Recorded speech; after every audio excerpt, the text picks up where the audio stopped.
പ്രിയപ്പെട്ടവരെ, പരിശുദ്ധ കന്യകാമറിയം ഉണ്ണിയേശുവിനെയും കൊണ്ട് ഈജിപ്തിലേക്ക് പലായനം ചെയ്തതുപോലെ നമ്മുടെ അനുദിന ജീവിതത്തിൽ വന്നു ഭവിക്കുന്ന ജീവിത പ്രതിസന്ധികളെയും ചങ്കോട് ചേർത്ത് പിടിച്ച് ഓരോ ദിവസവും എത്ര തവണയാണ് നമ്മൾ ഓരോരുത്തരും യാത്ര ചെയ്തുകൊണ്ടിരിക്കുന്നത്, നെട്ടോട്ടമോടിക്കൊണ്ടിരിക്കുന്നത്.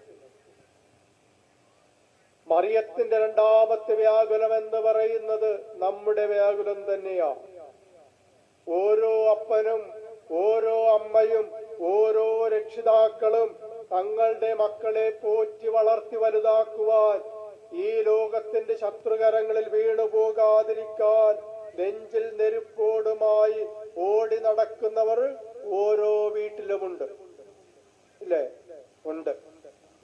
മക്കളുടെ രക്ഷയ്ക്ക് വേണ്ടി മാതാപിതാക്കൾ എടുക്കുന്ന ത്യാഗം അത് വ്യാകുലങ്ങൾ തന്നെയാണ്. മക്കളെ കുറിച്ചുള്ള ദൈവീക പദ്ധതി നിറവേറ്റാൻ മാതാപിതാക്കന്മാർ രക്ഷിതാക്കൾ ഏറ്റെടുക്കുന്ന ത്യാഗങ്ങൾ കുറച്ചൊന്നുമല്ല. മാതാപിതാക്കൾ അനുഭവിക്കുന്ന ഈ വ്യാകുലങ്ങളൊക്കെ മക്കളൊരിക്കലും മറക്കാൻ പാടില്ലാത്തതാണ്.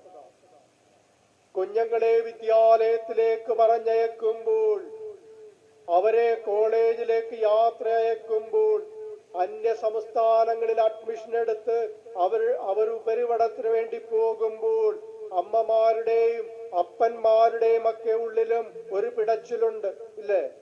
ഉണ്ട്. എന്റെ ഈ കുഞ്ഞ് പാപത്തിന്റെ സ്പർശമേൽക്കാതെ, പാപത്തിന്റെ മാലിന്യമേക്കാതെ എന്റെ ഭവനത്തിലേക്ക്, ഞങ്ങളുടെ ഭവനത്തിലേക്ക് മടങ്ങി വരുവോ എന്നൊരു പിടച്ചിലുണ്ട്. ഈ പിടച്ചിലെന്ന് പറയുന്നത് എന്താണ്? അതൊരു വ്യാകുലമാണ്. അതുപോലെ ഈ മക്കൾ മദ്യത്തിനും ലഹരിക്കും അടിമപ്പെടാതെ വളർന്നു വലുതായി വരുവോ എന്ന് ഓരോ മാതാപിതാക്കന്മാർക്കും വ്യാകുലങ്ങളുണ്ട്, ആകുലതകളുണ്ട്.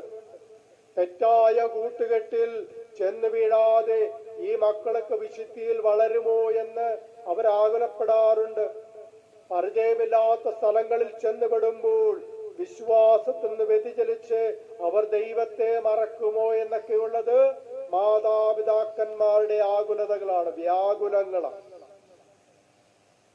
അതേ പ്രിയപ്പെട്ടവരെ, ഇന്ന് മനുഷ്യജീവനെ സംരക്ഷിക്കുവാൻ, മക്കളുടെ ജീവനും ജീവിതവും സുരക്ഷിതമാക്കാൻ